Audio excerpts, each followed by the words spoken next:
আমার প্রাণপ্রিয় মুজাফফরপুর সুন্নি সম্মেলন ওরস পরিচালনা পরিষদ এবং মাদ্রাসা পরিচালনা পর্ষদের ব্যবস্থাপনা, বিশেষত এই প্রিয় মুজাফফরপুরের গ্রামবাসী এবং প্রবাসীদের যৌথ উদ্যোগে শামসুল উলামা আল্লামা নজির আহমদ শাহ আল কাদরি রহমতুল্লাহি আলাইহির 59তম বার্ষিক ওরস শরীফ উদযাপন, সাথে সাথে আপনাদের সকলেরই ভালোবাসার ফসল মুজাফফরপুর হামিদিয়া নজিরিয়া সুন্নিয়া মাদ্রাসার 8তম সালনা জলসা উপলক্ষে এই মহান সুন্নি সম্মেলনে এতক্ষণ ধরে যিনি তাকরীর পেশ করেছেন আঞ্জুমানে রজবিয়া সুন্নিয়া ট্রাস্ট বাংলাদেশ এর মান্যবর চেয়ারম্যান সুন্নিয়তের রাহবার পীরে তরিকত হুজুর আল্লামা মুহাম্মদ আবুল কাসেম নূরি মুদ্দাজিল্লুহুল আলী সহ উপস্থিত সম্মানিত উলামায়ে কারাম, মেহমান বৃন্দ, বিশেষ করে জিনাদের জন্য এখানে এসেছি আল্লাহ প্রেমিক, নবী প্রেমিক, ওলি প্রেমিক সম্মানিত শ্রোতা মণ্ডলী, পর্দার অন্তরালে মা ও বোনেরা আমার সালাম গ্রহণ করবেন। আসসালামু আলাইকুম ওয়া রাহমাতুল্লাহি ওয়া বারাকাতুহু। আলহামদুলিল্লাহ, আমি আপনাদের অঞ্চলের নতুন মানুষ নয়, আমরা সবাই একই মানুষ। সুতরাং মুজাফফরপুর এটা আমার অপরিচিত এলাকা নয়, এটা আমার ঘরের এক এলাকার নামই মুজাফফরপুর। সেই জন্য কোনো ভূমিকার দরকার নাই। সব মানুষগুলারে আলহামদুলিল্লাহ 6 বছর আগে যেভাবে দেখে হচ্ছি, কারণ 6 বছর পরে এসে দেখি অনেকের মুখে দাড়ি উঠে গেছে আলহামদুলিল্লাহ, অনেক লম্বা করেছেন মাশাআল্লাহ। আল্লাহ এই সুন্নতের উপরে দায়েম ও কায়েম থাকার তৌফিক নসিব করুন। তো যেহেতু আমি গড়ের মানুষ, আমার দায়িত্ব মাহফিলে এসে হাজিরি দেওয়া, আপনাদের একটু খবর নেওয়া। যদিও আপনাদের সাথে দেখা হয় না, কিন্তু আমি আল্লামা নজির আহমদ রহমতুল্লাহি আলাইহি হুজুরের মাজারে পাক প্রায় সময় যখনই সুযোগ হয় জিয়ারত করি। কেন? আমি মনে করি আমার জীবনে সফলতার পিছনে যাদের অবদান আছে তার মধ্যে অন্যতম আল্লামা নজির আহমদ আল কাদরি রহমতুল্লাহি আলাইহির অবশ্যই দোয়া আছে, এটা আমি বিশ্বাস করি এবং এই দোয়াকে আমি ধারণ করি, এই দোয়াকে আমি বহন করি। সেই কারণে আমি যেখানে যাই আল্লামা নজির আহমদ আল কাদরি রহমতুল্লাহি আলাইহির এই দোয়া, এই ফয়জাতের কথা সবসময় স্মরণ করি। যেহেতু আমরা একই এলাকার মানুষ, তাই কোনো প্রকার ভূমিকা না রেখে আমরা সরাসরি আলোচনায় চলে যাব। কেন? সময়টা অনেক কম, কথা বলতে হবে অনেক বেশি। রব্বুল আলামিন অসংখ্য নিয়ামত দিয়ে আমাদেরকে ভরে রেখেছে। সেই জন্য আল্লাহর হাবিব বলেছেন, এই পৃথিবীতে যদি কাউকে ভালোবাসতে হয়, এই মহান জগতে যদি কাউকে ভালোবাসতে হয়, এই আসমান জমিনে উপরে অথবা নিচে কাউরে জানের চেয়ে যদি বেশি ভালোবাসতে হয়, বান্দার দায়িত্ব তিনি সবচেয়ে বেশি অবশ্যই আল্লাহকে ভালোবাসতে হবে। এর বাইরে যাওয়ার কোনো সুযোগ। এখন আপনি রসুলে পাককে জিজ্ঞেস করেন, ইয়া রাসূলুল্লাহ, কেন আমি আল্লাহকে বেশি ভালোবাসবো? আমার কামলিওয়ালা নবী বলছেন, তোমার উপরে, তোমার নিচে, তোমার ডানে, তোমার বামে, তোমার সামনে, তোমার পিছনে যা দেখা যায় না, যা দেখা যায় সকল কিছু দিয়েছেন রব্বুল আলামিন। সেই জন্য এই নিয়ামতের শুকরিয়া আদায়ে বান্দার দায়িত্ব জানের চেয়েও বেশি অবশ্যই আমার আল্লাহকে ভালোবাসতে হবে। কথা ঠিক না? এখন আল্লাহরে আপনি ভালোবাসলেন, এক পক্ষে জীবনে কখনো ভালোবাসা হয় না, আমি নামাজ পড়ি, আল্লাহরে ভালোবাসি, আমি মাহফিলে আসি, আল্লাহরে ভালোবাসি, আমি রোজা রাখি, আল্লাহরে ভালোবাসি, আমি কোরআন পড়ি, আল্লাহরে ভালোবাসি, আমি জিকির করি, আল্লাহরে ভালোবাসি। কিন্তু আপনি আল্লাহরে ভালোবাসেন, কিন্তু আপনি কি জানেন আল্লাহ আপনারে ভালোবাসে কিনা? এক পক্ষে জীবনে ভালোবাসা হয় না। আপনি একজনরে কল করে যদি জিজ্ঞেস করেন সকালে নাস্তা করেছেন, উনি আপনারে জিজ্ঞেস করে না। দুপুরে খাবার খেয়েছেন, উনি আপনারে জিজ্ঞেস করে না। আপনি এক সপ্তাহ এক মাস খবর নেবেন, যখন ওই দিক থেকে কোনো উত্তর আসবে না, আপনি জীবনে এই সম্পর্ক কখনো এগাবেন না। তো আমরা নামাজ পড়ি কেন? আল্লাহরে ভালোবাসি। আমরা কোরআন পড়ি, আল্লাহরে ভালোবাসি। এখন আল্লাহ আমারে ভালোবাসে কিনা আমি তো জানি না। আমার কামলিওয়ালা রসুল বলছে, যদি গ্যারান্টি চাও, ওয়ারেন্টি চাও আল্লাহ তোমারে ভালোবাসো, তাহলে অবশ্যই তুমি উম্মতকে, আমি নবীকে ভালোবাসতে হবে। নবীকে বাদ দিলে আল্লাহ কখনো বান্দারে ভালোবাসে না। এখন গভীর মনোযোগ দিতে হবে। ওনার হয়তো বুঝতে লাগুন না, জামিলের গুণে অন্য আচ্ছা কঠিনে দিলে আবার আর হইন যে কঠিনে যাবে। তো এখন গভীর মনোযোগ। সূর্য দিয়েছেন কে? আল্লাহ। তাহলে সূর্য আল্লাহর অনুগ্রহ, চাঁদ আল্লাহর অনুগ্রহ, আসমান আল্লাহর অনুগ্রহ, জমিন আল্লাহর অনুগ্রহ, আমরা সবাই আল্লাহর অনুগ্রহ। আল্লাহ পাক কোরআনে বলছে, ওগো আমার বান্দা, সব অনুগ্রহের মাঝে সবচেয়ে এক নাম্বার সেরা অনুগ্রহ কি? আমরা বলি মালিক সূর্য মনে হয়, আল্লাহ বলে না। মালিক চাঁদ মনে হয়, আল্লাহ বলে না। মালিক আসমান মনে হয়, আল্লাহ বলে না। মালিক এই জমিন মনে হয়, আল্লাহ বলে না। মালিক সমুদ্র মনে হয়, আল্লাহ বলে না। মালিক অক্সিজেন মনে হয়, আল্লাহ বলে না। মালিক মা বাবা মনে হয়, আল্লাহ বলে না। তো মাওলা, তোমার এত অনুগ্রহের মাঝে সবচেয়ে বড় রহমত কি?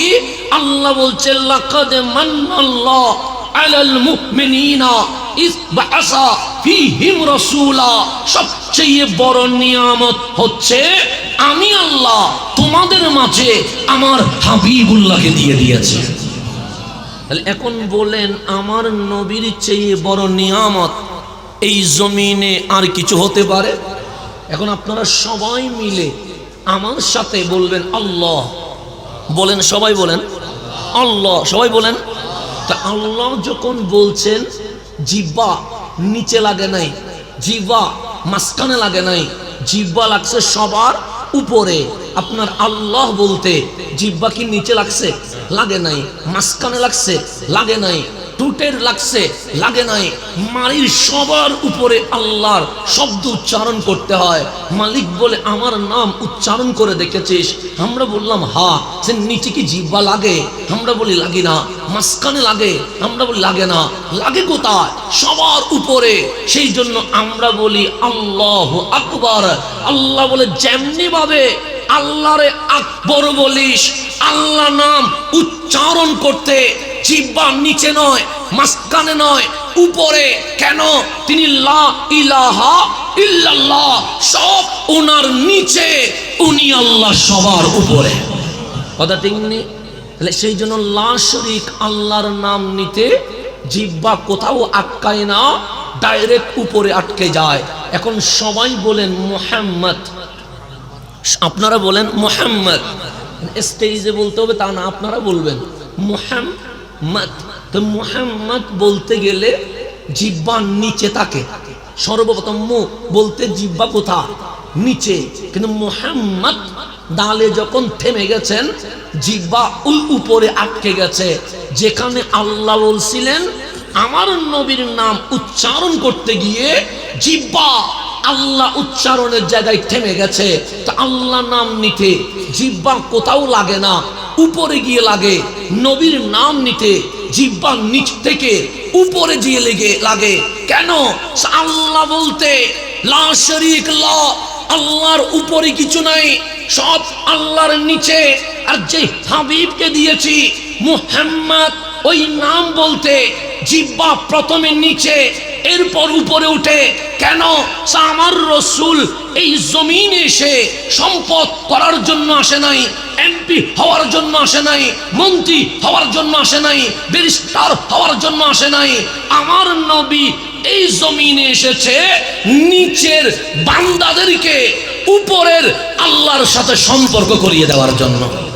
সেজন্য আমার নবীর নাম উচ্চারণ করতে গেলে জিহ্বা প্রথমে নিচে, নিচে মানে আমরা, তো রসুল আসলেন আমাদের কাছে, নিচের মানুষগুলারে নিলেন, আবার ওই জিহ্বাগুলো মুহাম্মদ যেখানে আল্লাহ উচ্চারণ করেছিলেন ওখানে জিহ্বা আটকে গেছে।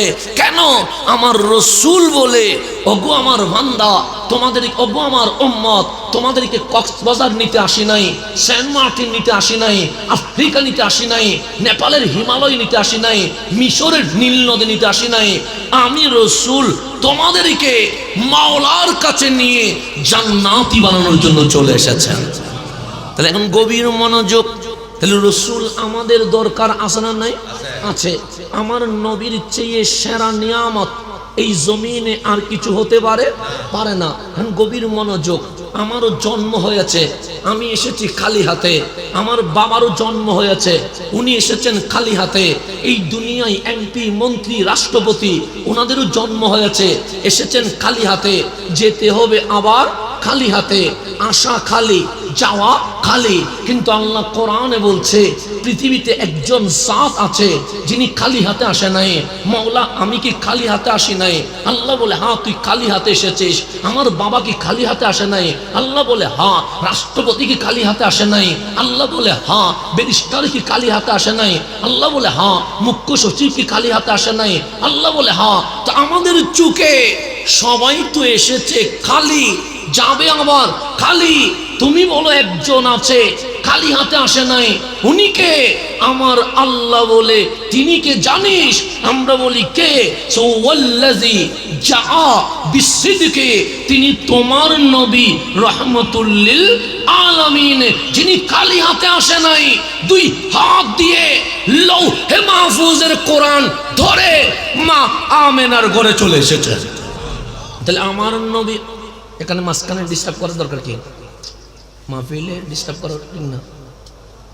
সামনে ওরা বসবে, যাদের লড়াচড়া করতে হবে না। মাহফিলে ডিস্টার্ব করা ঠিক না, বসে থাকেন। এখন আসেন, দর্শক পড়ুন। আল্লাহুম্মা সাল্লি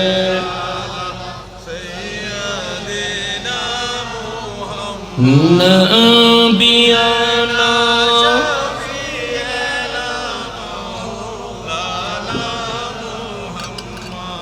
আপনার সামনে থেকে কাউরে ডাকলে আমার মনোযোগ কি হয়ে যাবে? নষ্ট হয়ে যাবে। আমি একটা বিষয় নিয়ে এসেছি, আমি এখানে কিচ্ছা কাহিনী বলতে আসি নাই, আমি কোরআনের মন নলেজ সামারি দিতে এসেছি। কারণ আমার জীবন চলে যাবে কিন্তু আল কোরআনের তাফসীর কখনো শেষ হবে না।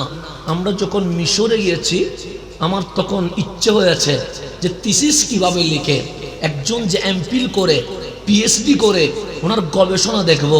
যখন আমি থিসিসের যে লাইব্রেরি রুম আছে, সর্বপ্রথম আমি থিসিস রুমে গিয়ে যেই বইটা নিয়েছি সেখানে লেখা আছে আলিফ লাম মিম, ব্র্যাকেট দেওয়া আছে হুরুফুম মুকাত্তিআত। এটা খুলে দেখি শুধু একজন মানুষ আলিফ লাম মিমের তাফসীরের উপরে 1060 পৃষ্ঠা পিএইচডি এর থিসিস লিখে দিয়েছে। শুধু আলিফ লাম মিম, আর কিছু না, শুধু আলিফ লাম। হুরুফুম মুকাত্তিআত আরো আছে, তোহা আছে, ইয়াসিন আছে, অনেক আছে। শুধু আলিফ লাম মিম এটা দিয়ে তো থিসিস করেছে, পিএইচডি করেছে। 1000 কয় পৃষ্ঠা? 60 পৃষ্ঠা। আমি উল্টাইয়া দেখলাম যদি আমার জিন্দেগির মরণ পর্যন্ত ওই থিসিস সামনে নিয়ে আলিফ লাম মিমের তাফসীর করা শুরু করি, আমার হায়াত শেষ হয়ে যাবে, কিন্তু আলিফ লাম মিমের তাফসীর কখনো শেষ হবে না। এত বড় তো 1060 পৃষ্ঠা উল্টাইয়া দেখি লেখক লাস্টে গিয়ে বলছে আমি আমার জ্ঞান মোতাবেক আলিফ লাম মিমের তাফসীর করেছি। তো বলতে বাধ্য হচ্ছি এই তাফসীরে আলিফ লাম মিমের ব্যাখ্যায় এখানে সম্পূর্ণ এসেছে, এই কথা বলা যাবে না।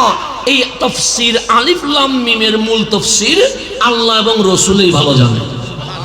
1060 পৃষ্ঠা লেখার পরে বলতেছে আল্লাহু ওয়া রাসূলুহু আলাম। এখানে কিচ্ছু হয় নাই। আলিফ লাম মিমের তাফসীর জানে কে? আল্লাহ এবং রসুলে এই ছাড়া আর কেউ জানে? কয় পৃষ্ঠা করে? 1060 পৃষ্ঠা থিসিস লেখার পরে তো কোরআন এত বিশাল তাফসীর, আমাদের জীবন শেষ হয়ে যাবে, কিন্তু আমাদের জিন্দেগিতে আল কোরআনের তাফসীর কখনো শেষ হবে? সেই জন্য আম্মা জান আয়েশা সিদ্দিকা তাহেরা, জিনার ব্যাপারে আল্লামা নূরী সাহেব কিবলা বলেছেন, এত দামি যার বিয়ে আমার আল্লাহ নিজে প্রস্তাব করেছে।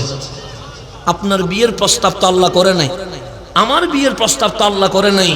আমার কামলিওয়ালা রসুল বলছে, আমি ঘুমিয়ে গেছি, জিবরিল আসছে বিশাল পাত্র নিয়ে, উপরে কাপড় দিয়ে মোড়ানো, আমারে বললেন হাদিয়া আপনি রসুলের জন্য। বিশাল পাত্র আমি নিলাম, ডাক দিয়ে বললাম, জিবরাইল উপরে তো কাপড় দিয়ে মোড়ানো, ভিতরে কি আছে? জিবরিল বলে, গিফট আমি দেই নাই, দিয়েছেন আল্লাহ, নিয়ে এসেছি আমি, ভেতরে কি আছে দেখার অনুমতি আমার নাই। চলে গেলাম, আপনি দেখে নিয়েন।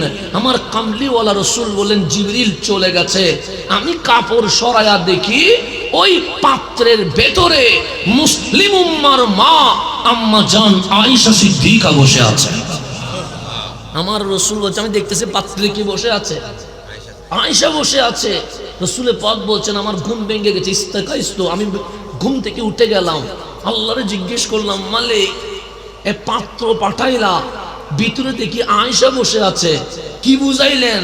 আল্লাহ ডাক দিয়ে বললেন, হাবিব, সকল নবী রাসূলের দ্বীন ইসলাম, আদমের দ্বীন ইসলাম, নূহ আলাইহিস সালামের ধর্ম ইসলাম, কালিমুল্লাহর ধর্ম ইসলাম, খলিলুল্লাহর ধর্ম ইসলাম, রুহুল্লাহর ধর্ম ইসলাম, কিন্তু আপনি রাসূলের ধর্ম ইসলাম, ওনাদের ইসলাম আর আপনার ইসলাম একটু বেশ কম আছে।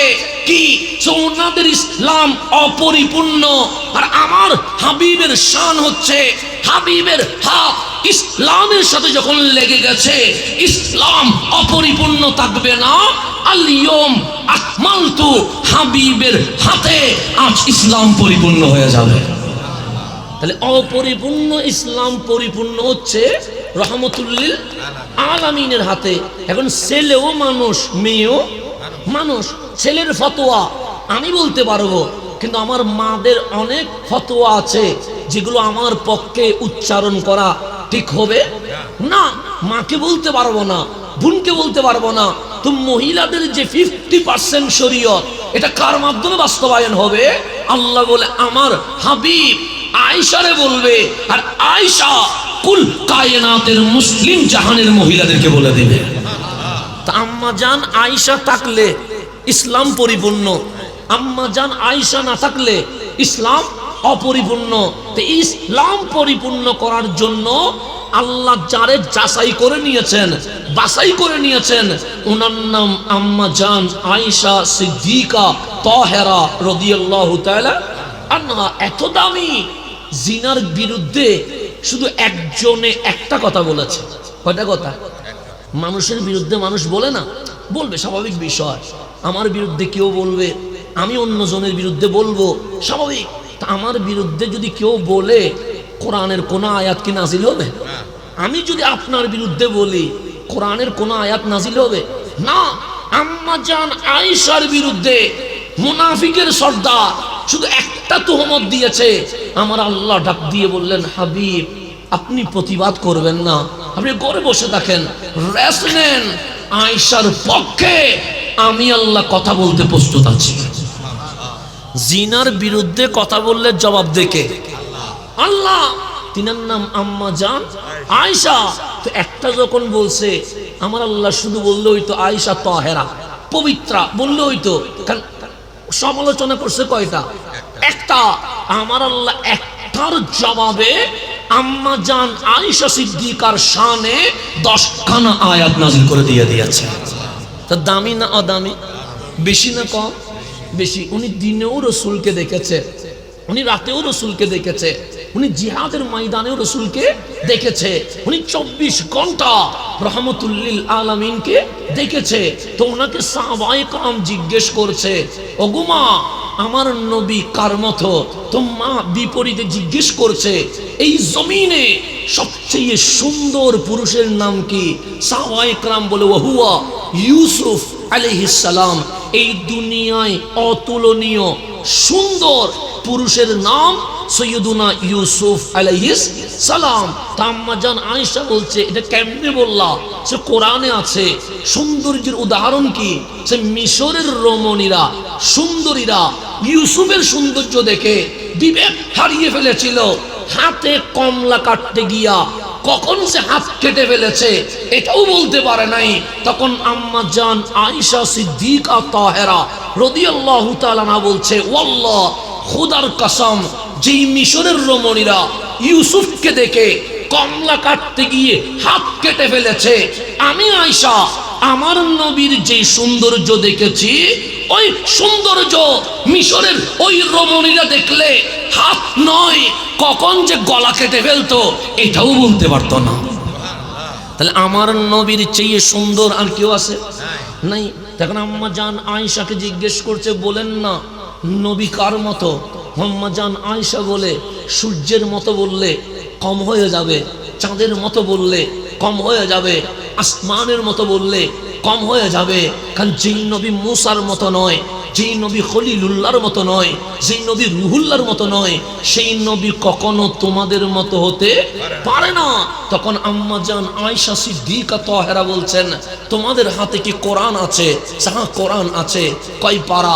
30 পারা। হাঁটতে দেখেছো নি? হ্যাঁ দেখি নাই। বসতে দেখছো নি? হ্যাঁ দেখি নাই। কথা বলতে দেখছো নি? হ্যাঁ দেখি নাই। কান্না করতে দেখছো নি? হ্যাঁ দেখি নাই। তখন আম্মা জান আয়েশা সিদ্দিকা বলছে, খুলুকুহুল কোরআন। 30 পারা কোরআনের বাস্তব তাফসীর যদি দেখতে হয়, মা আমেনার ঘর থেকে রওজার ইন্তেকাল পর্যন্ত তোমার নবী হচ্ছে জীবন্ত কোরআন। যেখানে আম্মা জান আয়েশার মতো মা বলছে কোরআনের তাফসীরের নাম রহমতুল্লিল, তো ওই রহমতুল্লিল আলামিনের হায়াতের জীবনের 1 সেকেন্ড যদি আমরা আলোচনা করি, আমাদের জীবন শেষ হয়ে যাবে। আমার নবীর হায়াতের 1 সেকেন্ড কখনো কি হবে না, শেষ হবে না। আমাদের দাঁড়িয়ে আছে না? নাই আছে তো নাকি? আমি যদি এইভাবে করি, 2-1টা দাড়ি হাতে চলে আসতে পারে, পারে কি পারে না? পারে।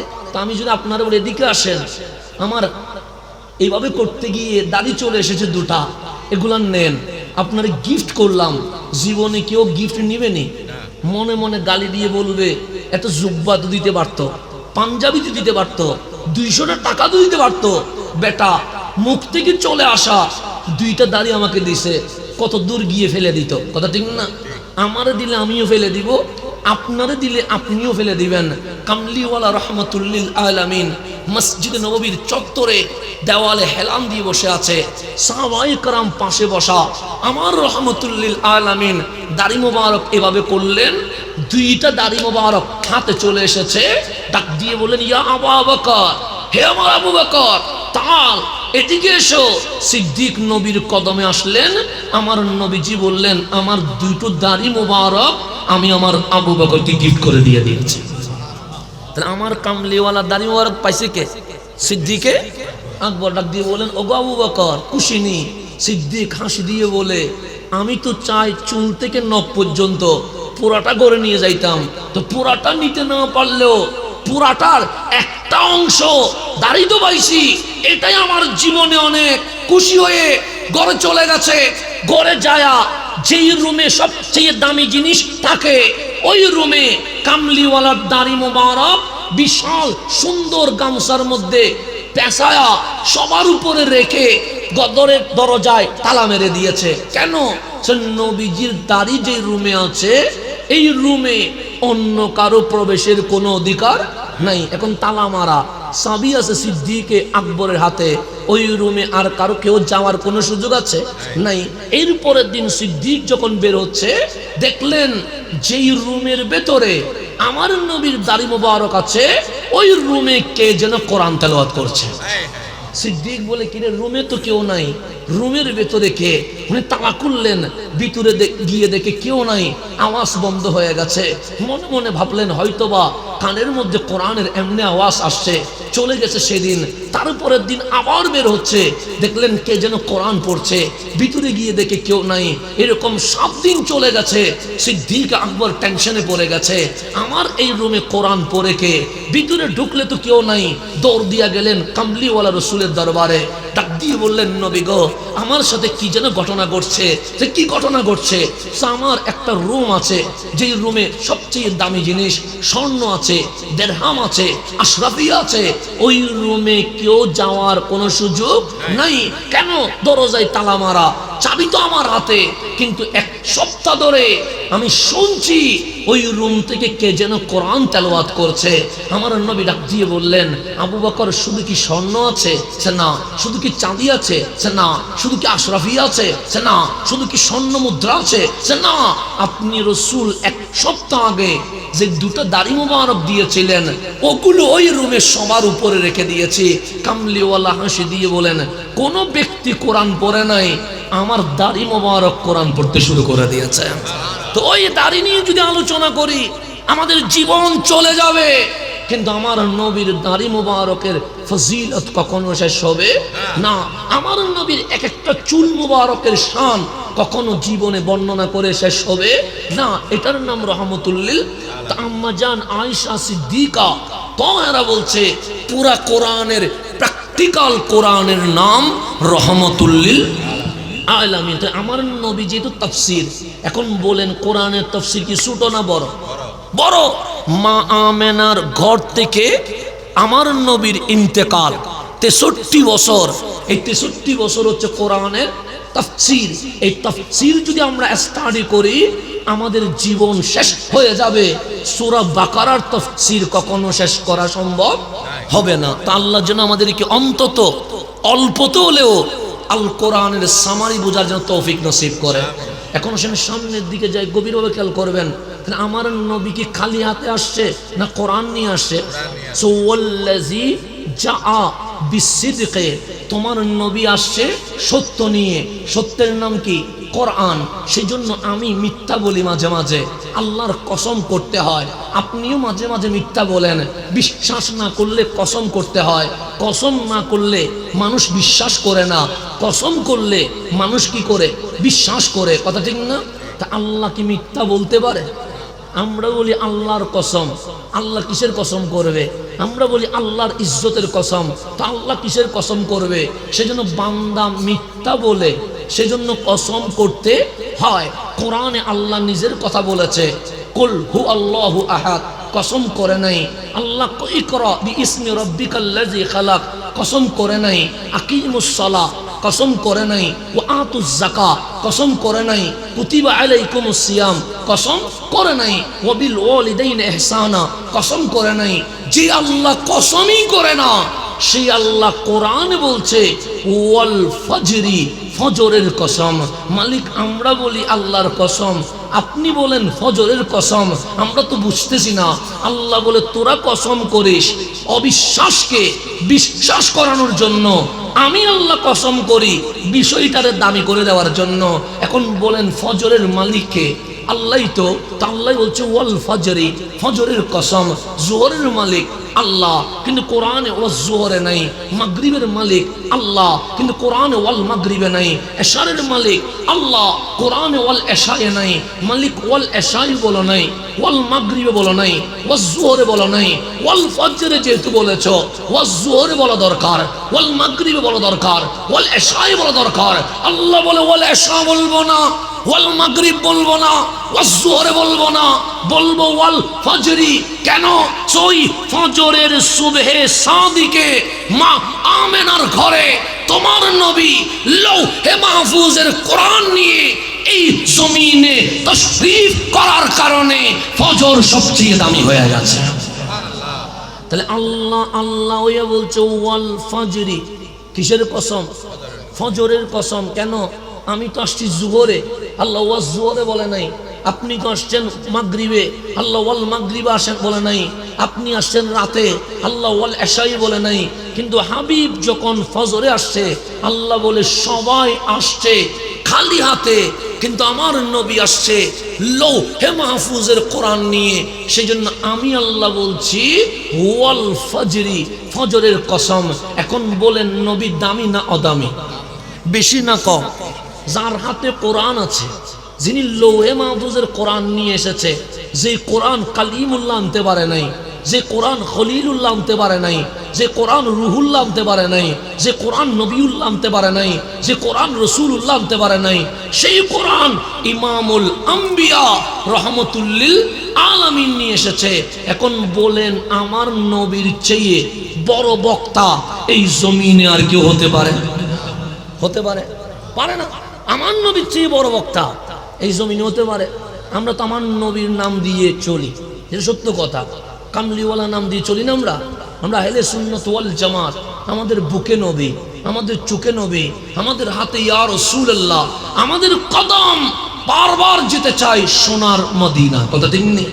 ঠিক তো? আমরা আহলে সুন্নাত ওয়াল জামাত নবী প্রেমকে কয় নাম্বারে রাখি? এক নাম্বার। এটা আমাদের মূল পরিচয়। এখন রসুলের চেয়ে বড় বক্তার কেউ আছে? নাই। আমার নবীর ডানে কেউ নাই, আমার নবীর বামে কেউ নাই, আমার নবীর পিছনে কেউ নাই, আমার নবীর সামনে কেউ নাই।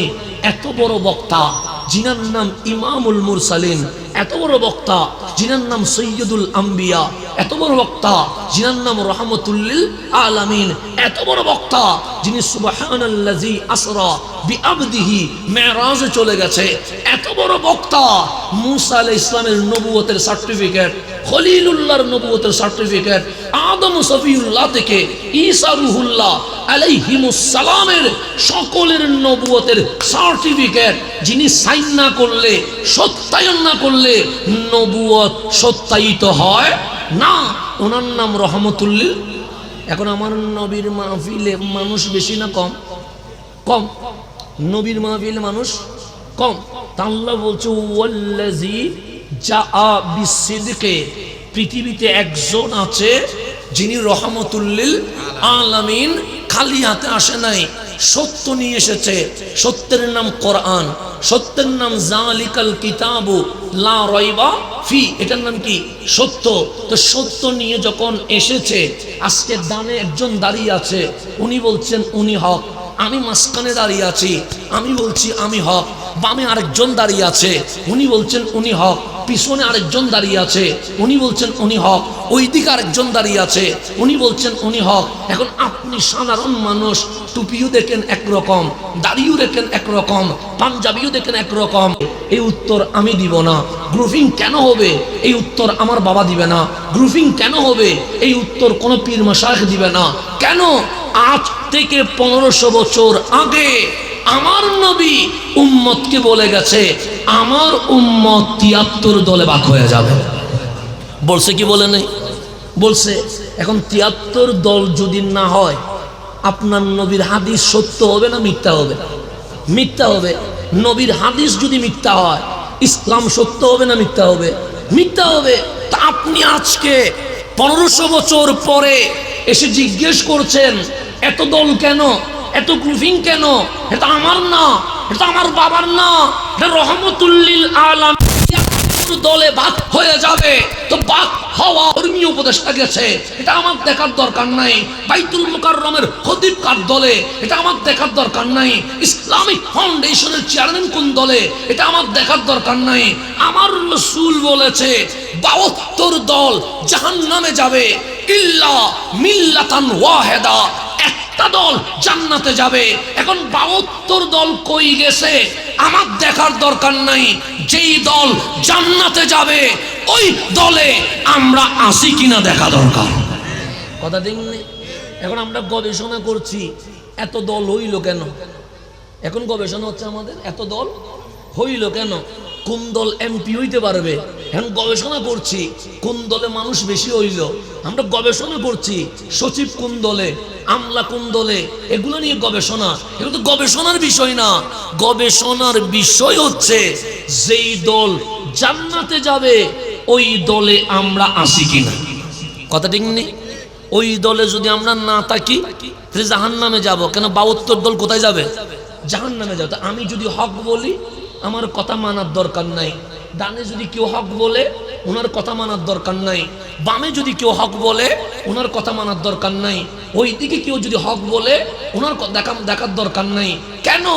আল্লাহ যেহেতু ইসলাম দিছে, আল্লাহ যেহেতু নবী দিছে, আল্লাহ যেহেতু কোরআন দিছে, এই ৭৩ দলে হক দল কোনটা এটা একমাত্র আমার আল্লাহই বলতে পারবে। কথা ঠিক নেই? কারণ কোরআন দিছে কে? আল্লাহ। ইসলাম দিছে কে? আল্লাহ। নবী দিছে কে? আল্লাহ। তো আল্লাহই তো বলবে কোন দলটা হকের উপরে আছে, কোন দলটা ইসলামের উপরে আছে। তো আমার আল্লাহ বলছে, ওগো বান্দা, অনেকেই অনেক কিছু বলবে, সেদিকে তাকানোর দরকার নাই।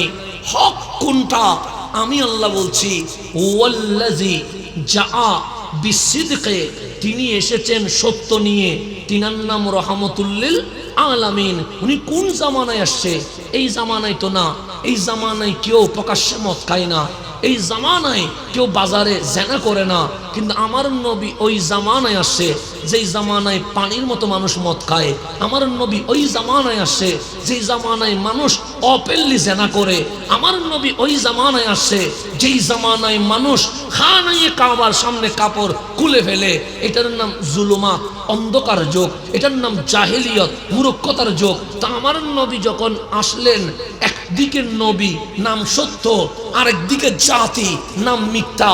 মিথ্যার সত্যের মধ্যে ফারাক হয়ে গেছে, সত্যের মধ্যে একজন, মিথ্যার মধ্যে সবাই। তা আমার রাসূল এসে মাহফিলে ডাক দিলেন, ওয়াল্লাযী জাআ বিসিদকে, আমি নবী সত্য নিয়ে এসেছি, আমি নবী কোরআন নিয়ে এসেছি। আল্লাহ বলে আবু জেহেল মানে নাই, আবু লাহাব মানে নাই, উতবা সাইবা মানে নাই, উমাইয়া মানে নাই, তো কে মানছে? ওয়াসাদদাকা বিহি, কোটি কোটি মানুষের মাঝে এক আবু বকর বিনা দলিলে আমার নবীকে সত্যায়ন করে ফেলেছে। কয় আবু বকর? তাহলে যিনি সত্য নিয়ে আসছে উনি রহমতুল লিল, আর যিনি সত্যায়ন করছে ওনার নাম সিদ্দিকে। এখানে মানুষ কয়টা? দুইটা। দুইটা দেখেন, বক্তা একজন, শ্রোতাও কয়জন? একজন। কি মাহফিল, কি মাহফিল!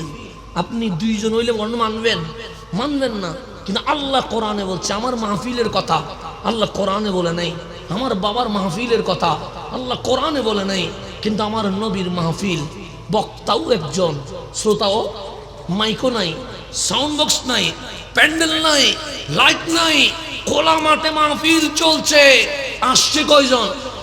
একজন। আল্লাহ বলছে ওয়াল্লাযী জাআ বিসিদকে, একজন আসছে তিনি সত্য নিয়ে, আরেকজন ওয়াসাদদাকা বিহি, আমার নবীরে সত্যায়ন করছে, সত্যায়ন করছে। তো যিনি সত্য নিয়ে আসছে ওনার নাম রহমতুল লিল আলামিন, আর যিনি সত্যায়ন করছে ওনার নাম সিদ্দিকে। কে আসছে? নারে তাকবীর, নারে রিসালাত, নারে গাউসিয়া। আলহামদুলিল্লাহ, ভালো হয়েছে। আমার মাহফিল আরেকটা আছে, ধরতে হবে। আলহামদুলিল্লাহ, অনেক দূর থেকে এসেছেন আমার ভাই। হ্যাঁ, মাশাআল্লাহ। আমি তো ঘরের মানুষ, তো আমার আরেকটা মাহফিল আছে যেটা 10:30টায় টাইম। এদিকে একটু লেট হয়ে যাচ্ছে বিদায়, ওইদিকে দেরি হয়ে যাচ্ছে আর কি। তো যার কারণে হুজুরকে নিয়ে আসা হয়েছে সুদূর ঢাকা থেকে আগত, সুন্নিয়তের জন্য, যিনি চট্টগ্রামের বাইরে অক্লান্ত পরিশ্রম করছেন। চট্টগ্রামের তো মায়ের পেট, এটা কি? এটা সুন্নিয়ত, এটা কি? মায়ের পেট। বাগানটা সাজানো আছে, জাস্ট স্টেজে বসে কি বলতে হয়? কথা বলতে হয়। কিন্তু চিটাংয়ের বাইরে কাজ কীভাবে করতে হয় এটা চোখে না দেখলে আমরা কখনো বুঝবেন না। এমনও গেছে মাইক ধরছি, মাহফিল করতে পারি নাই, নেমে যেতে হয়েছে। এরকম মাইক ধরে ফেলছি, সালাম দিয়ে দিছি, প্রশাসন এসে বলছেন নামেন, মাহফিল করা যাবে না। এরকম অনেক মাহফিল, অনেক মাহফিলে গিয়ে পৌঁছে গেছি, ওঠা যাবে না স্টেজে। এরকম অসংখ্য মাহফিল আমরা করতে পারি না। কোথায়? চট্টগ্রামের বাইরে। চিটাংয়ের মধ্যে হাদিয়াও বেশি। চিটাংয়ে কি বেশি? হাদিয়া বেশি। 2টা মাহফিল করলে অনেক টাকা, কিন্তু চিটাংয়ের বাইরে অনেক সময় মানুষ 5-10 টাকা দিয়ে টাকা তুলে মাহফিল করে। আপনাদের তো 8টা গরু দিয়েছে। কয়টা গরু? 8টা গরু। আজকে মাহফিলে কয়টা গরু উঠছে? 8টা গরু। তাও আমার দাদা দিল 2 লাখ কত? 90,000 দিয়ে একটা গরু, 2,90,000 দিয়ে চট্টগ্রামে 5টা মাহফিল করতে পারবে। চট্টগ্রামের বাইরে আপনার 8টা গরু তুলে ফেলছেন। এটা যদি অন্য জায়গায় বলি ওরা ভয় পেয়ে যাবে যে এক মাহফিল 8 গরু। এটা কারে বোঝাবেন? চট্টগ্রামের মধ্যে ডাক দিলে গরু উঠে যায়, কিন্তু সিডাঙের বাইরে গরু না, প্যান্ডেল দিতে গিয়ে আমাদের যায়। তো ওখানে যারা খেদমত করছেন, আমরা তো সিডাঙের মানুষ, আমরা তো এমনি চট্টগ্রামের ভিতরেই তাকিয়ে বাইরেও যায়, কিন্তু আমরা না দেখলে বিশ্বাস করতে পারতাম না। আমার ভাই জুরাইন মাজার শরীফ কেন্দ্রীয় জামে মসজিদের সম্মানিত খতিবে মুকাররম হুজুর মৌলানা মুফতি হাফেজ মোহাম্মদ মাসুদ রেজবি মুদ্দাজিল্লুল আলী, উনি আমাদের মাহফিলে আজকের প্রধান বক্তার আসন অলঙ্কৃত করেছেন। হুজুরের আগমনকে স্বাগত জানিয়ে আমরা সবাই বলি মারহাবা, আলহামদুলিল্লাহ। মূল্যায়ন করার দরকার আছে না? নাই আছে, কারণ ওনারা আমাদের চেয়ে বেশি খেদমত করতেছেন, আলহামদুলিল্লাহ। আমরা মায়ের পেটে খেদমত করি, ওনারা বাঘের মুখে খেদমত করে। ফারাক কয়টা? দুইটা। এটা হচ্ছে মায়ের পেটে বসে খেদমত করা, এটা হচ্ছে বাঘের মুখে বসে খেদমত করা। দুইটার মধ্যে আকাশ পাতাল কি আছে, ব্যবধান আছে। আল্লাহ যেন আমাদেরকে বুঝার তৌফিক নসিব করেন। যেমন আমি মুজাফফরপুরে নামাজ পড়াইছি না, আমাকে জীবনে কোনো মুসল্লি দাঁড়াই কি নামাজের মাঝখানে প্রশ্ন করছে? আচ্ছা 3 বছরে জীবনে প্রশ্ন করছে? করে নাই, জীবনে করে নাই। যে কেউ যে বলবে হুজুর এই বিষয়টা বুঝি নাই, এটা কোরআন শরীফে কোন আয়াত, এটা কোন হাদিসে আছে, এরকম জিজ্ঞেস করছে? করে নাই। কিন্তু আমরা ঢাকায় নামাজ পড়াইলে পাট করে হাত তুলে ফেলবে, কোন কিতাবে আছে, কয় নাম্বার হাদিস দেখান। কতটুকু কঠিন পর্যায়ে। আপনাদেরকে হারাম বললে বল হুজুর যদি তো হারাম বলছে, এটা হালাল হওয়ার কোনো কি নাই, সুযোগ নাই। আর আমরা যখন মাহফিল করি, আপনি যে বুঝেন না জায়েজ কোথায় লেখা আছে বলেন? মাঝে মাঝে রিক্সাওয়ালাও জিজ্ঞেস করে হুজুর হাদিসটা সহি কিনা বলেন। কে জিজ্ঞেস করে? ব্যারিস্টার না, রিক্সাওয়ালাও জিজ্ঞেস করে হাদিসটা সহি কিনা বুঝাই দেন। আপনি সেখানে অনেক কষ্টে পরিশ্রম, আমাদের পিছনে নামাজ পড়ে, টুপিও আছে, পাঞ্জাবিও আছে। হুজুর একটা কথা বলতাম, বলেন না আমি মুসলিম না। মামা আপনি মুসলিম না? বলছে না। তো জুমার নামাজ পড়ছেন না? পড়ছি তো। আমার পিছনে পড়ছেন? হ্যাঁ। আমি নন মুসলিম। তো নন মুসলিম হয়ে নামাজ পড়েন? হ্যাঁ আমি সেকুলার। আমি গড়ে 5 ওয়াক্ত নামাজ পড়ি না, মা বাবা কিছু বলে না, কিন্তু জুমার দিন আজান দিলে মাও চিল্লায়, বাপও চিল্লায়। তো মা বাবার চিল্লানি থেকে বাঁচার জন্য মসজিদ আসছে, না হলে জুমার নামাজও পড়তাম না। এরকম সেকুলার আমাদের পিছনে নামাজ পড়ে, সেকুলার। দেখুন বাম রাম বলেন আর কি আপনারা, নাস্তিক। এতে বলতেছে মা বাবা চিল্লাই বলেও কোথায় আসছে? মসজিদ আছে। মা বাবা যদি ফজর জোহর না বললে যেভাবে চুপ থাকে, এরকম যদি চুপ থাকতো, এটা জীবনে কখনো মসজিদে আসতো না। তো এটা ঢাকার কথা বলছি, কিন্তু মুজাফফরপুরেও যদি হিসাব করে দেখেন, স্কুল কলেজের অনেক ছেলে মেয়ে নাস্তিকের কপ্পরে পড়ে আপনি জানেনও না ইসলাম ছেড়ে দিয়ে বসে আছে। আমরা বর্তমান অবস্থা জানি না, আমাদের খেয়াল নাই এদিকে কি অবস্থা যে চলছে। তো পরে জিজ্ঞেস করে সেকুলার কেন হইছ? তখন বলে আপনি মরবেন তো। আমি মরবো, মরলে আপনার হিসাব হবে তো? হবে। বলছে আপনারা কে বলছে এগুলা? আমি কেন? আমার কোরআন বলছে। আমি তো কোরআনই মানি না। তো তুমি কি মানো? সে পানি ডালেন তো মাটিতে, ডাললে কি হবে? সে মাটি পানি চুষে ফেলে। তাই? হ্যাঁ। মাটির মধ্যে গর্ত করে সবজি রাখেন, 1 মাস পর পাবেন নেই, না মাটির সাথে মিশে যাবে। তা আপনারা আল্লাহ পুঁজি পাবে কেমনে? আপনি তো মাটির সাথে মিশে যাবেন। তো ডুফুর্তি, আপনি সিনেমা দেখেন, জেনা করেন, মদ খান, কোনো সমস্যা? তখন আমি ভাবি আমার মালিক যে বলছে ই করো, পড়ো পড়ো পড়ো, কেন? মূর্খতার নাম ইসলাম নয়, নিরক্ষতার নাম ইসলাম নয়, এটা বুঝছি আমি সেখান থেকে। তখন ভাবলাম নাস্তিকরে কোরআনের দলিল দিলেও কিছু হবে না, বুখারীর দলিল দিলেও কিচ্ছু হবে না। তখন আমার আল্লাহ যে বলছে পড়ো, স্টাডি করো, গবেষণা করো, তখন বুঝলাম ইসলাম পড়তে বলে কেন, ইসলাম গবেষণা করতে বলে কেন। তখন আমার মাথায় আসলো তুমি কি ডাইরেক্ট দুনিয়া আসছো? সে না, সে মায়ের পেটে ছিলাম। সূর্যের কি মা আছেনি? সে না। তোমার চাঁদের কি মা আছেনি? সে না। আসমান জমিনের মা আছেনি? সে না।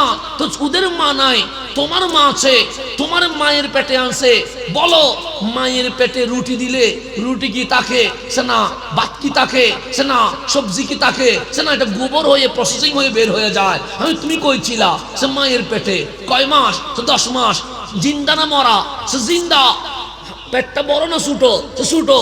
যেই আল্লাহ জন্মের আগে তোমারে ছোট্ট মায়ের পেটে জিন্দা রাখতে পারে, সেই আল্লাহ মরণের পর 3.5 হাত কবরেও জিন্দা রাখতে পারে। আল্লাহ এটা বোঝানোর জন্য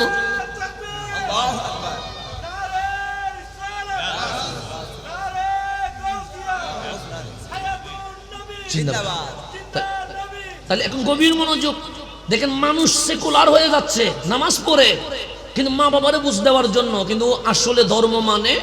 আমি এরকম অনেক মুসল্লি পাইছি যে ধর্ম মানে না, বাস আমি নাস্তিক, আমি সেকুলার, কিন্তু মা বাবা চিল্লাই বলে কি করি, নামাজ পড়ি। তখন আমি ভাবি আমার আল্লাহ কোরআনেও যেভাবে দলিল দিছে ঠিক বিজ্ঞানেও সেভাবে প্র্যাকটিক্যাল রাখছে। যখন আপনাকে বলা হবে তোমার মুখ বন্ধ করে দেওয়া হবে, তোমার হাত কথা বললে, কোরআন আছে না নাই? আচ্ছা, কাল হাসরের ময়দানে আল্লাহ বলছে মুখের মধ্যে কি দিয়ে দিব, স্টেপলার দিয়ে দিব, তালা মেরে দিব, মুখ আর কথা বলতে হাতে কথা বলবে। তা আমরা বলি আমি যে আকাম কুকাম বললাম আমার হাতে কেমনে জানবে? হাতের মধ্যে কি কোনো ক্যামেরা আছে? ক্যামেরা তো মোবাইলে আছে, ক্যামেরা তো ভিডিও আছে। তা আল্লাহ বলছে তোমার মুখে আমি তালা দিয়ে দিব, কথা বলবে কিসে? তা আমি বললাম আমার হাত কেমনে বলবে? আল্লাহ বলে বিজ্ঞান তো মানে, ইসলাম না মানলে। তো আপনি বিজ্ঞান যখন মানেন, আপনার আইডি কার্ড আছে না? আপনি যখন বিদেশ যান, মুজাফফরপুরে তো প্রবাসী বেশি, ওরা তো আরো বেশি বুঝবে, কারণ মুজাফফরপুরে প্রবাসীদের আড্ডা খানা, কথা ঠিক না? দুবাই গেলে অর্ধেক দখল করে ফেলছেন। তো মুজাফফরপুরে যদি প্রবাসী বেশি, আপনাদের ইমিগ্রেশন করতে হয় না? ইমিগ্রেশন ফিঙ্গার দেননি? ফিঙ্গার দিলে অতীতের আমলনামা কম্পিউটারে শু করেনি করে, তো সামান্য আপনার একটা আঙ্গুল বিজ্ঞানীদের আবিষ্কৃত মেশিনে দিলে অতীত যদি চলে আসে, যখন মাওলার মেশিনে এই 2 হাত দিয়ে দিবে, কোনো ভিডিও কি বাদ যাবে না? তো বিজ্ঞান যদি সত্য হয়, ইসলামও কি হয়ে গেছে?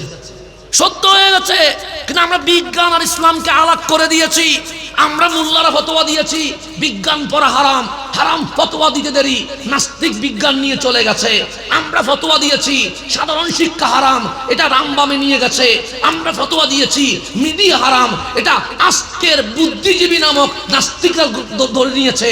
ফতোয়া কোথায় কিভাবে দিতে হয় এটা আমরা জানি না, এটা আলেম মুফতিরা জানে।